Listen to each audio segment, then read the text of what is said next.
I think if we look at trends and where we're going to go as an industry, it's driven so heavily by social awareness. There's just no two ways about it. If you look at the social licence to operate and what that entails, it involves disclosures, it involves communications, it involves probably the need for additional scrutiny from stakeholders and shareholders. Independent external audits will become the norm, and the regulations will evolve. So the regulations that we've got in place today, even the GISTM, will evolve naturally and necessarily to keep pace with technology and the way technology deals with challenges, and to try and ensure that we have zero risk to people and the environment.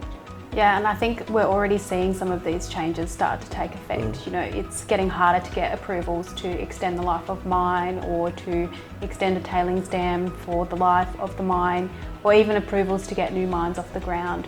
It's a more scrutinised process. The regulatory component is harder, and we're seeing investors scrutinise that process too. So your reputational damage or advantage, it really plays an important part in the mining industry. From an operational point of view, I've had quite a few clients recently wanting to start seeing the effects of climate change and not being so reactive to it, but starting to say, okay, well, you know, we've had some really unprecedented rainfall recently in Australia, and as we all know, that water is the #1 enemy of a tailings dam.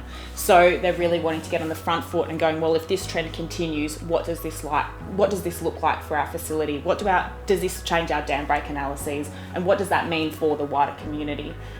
So it's really enforcing to not just think about the company themselves, but again, that wider community, because there's these massive impacts that can happen if it's not appropriately managed. Yes, I think we're going to see the need to adopt new technologies like more remote sensing, more satellite imagery, to be able to make these analyses and model climate change in the future.